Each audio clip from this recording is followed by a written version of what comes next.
بسم اللہ الرحمن الرحیم۔ السلام علیکم۔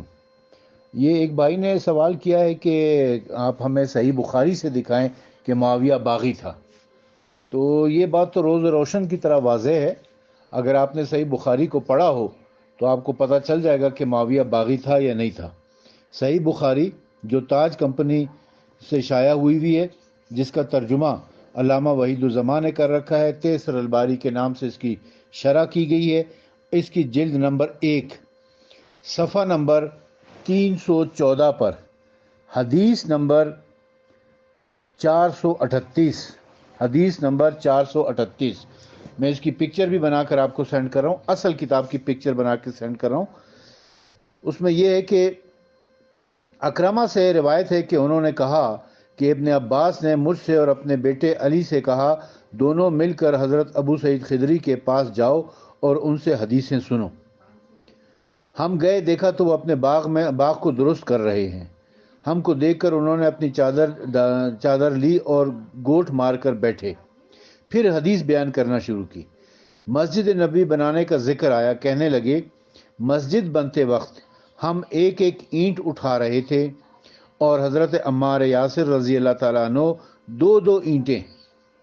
حضرت صلی اللہ علیہ وسلم نے عمار کو دیکھا تو کہنے لگے تو لگے ان کے بدن پر سے مٹی جھاڑنے اور فرمانے لگے، ہائے افسوس، عمار کو باغی لوگ مار ڈالیں گے، یہ تو ان کو بہشت کی طرف بلائے گا اور وہ اس کو دوزخ کی طرف بلائیں گے۔ اور ابو سعید نے کہا کہ عمار کہا کرتے تھے کہ میں فتنوں سے اللہ کی پناہ چاہتا ہوں۔ اس حدیث سے، نص حدیث ہے، یہ بالکل نص حدیث ہے، اس حدیث سے صاف پتہ چلتا ہے، اور یہ بڑی مشہور و معروف حدیث تھی۔ مدینے کے، مکہ کے رہنے والے ایک ایک مسلمان کو یہ حدیث زبانی یاد تھی، یہاں تک کہ بچوں کو بھی زبانی یاد تھی، اور سب یہ جانتے تھے کہ عمار کو باغی گروہ قتل کرے گا۔ حضرت عمار ابن یاسر رضی اللہ تعالیٰ عنہ جنگ صفین میں حضرت علی علیہ السلام کی حمایت میں لڑتے ہوئے معاویہ کے گروہ کے ہاتھوں شہید ہوئے ہیں۔ یعنی حدیث سے صاف پتہ چلتا ہے کہ معاویہ کا گروہ باغی گروہ تھا۔ لیکن یہ بات میں خود اگر کہوں گا تو آپ کبھی بھی نہیں مانو گے۔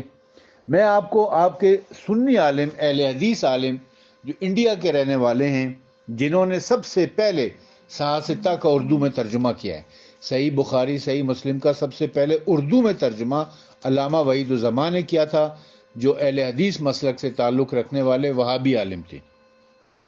وہ اس کی شرح میں لکھتے ہیں کہ حضرت عمار ابن یاسر رضی اللہ تعالیٰ عنہ بڑے جلیل القدر صحابی اور حضرت صلی اللہ علیہ وسلم کے سچے جانثار تھے۔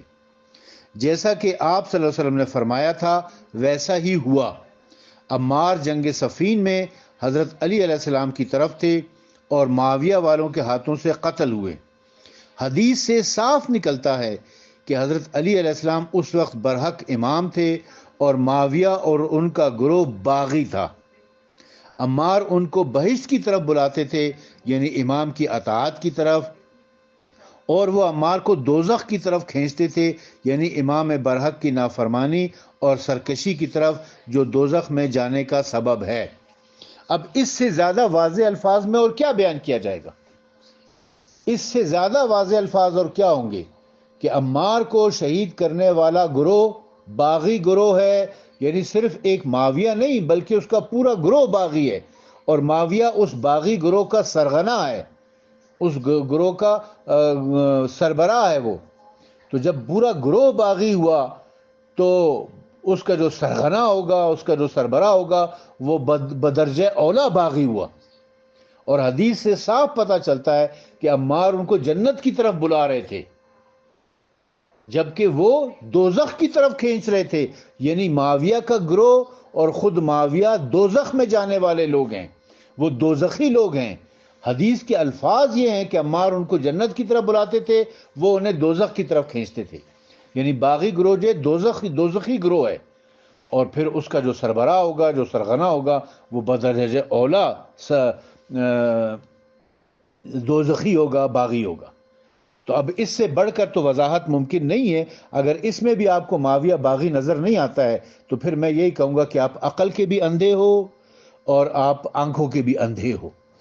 اس سے بڑھ کر اور کچھ نہیں کہہ سکتا۔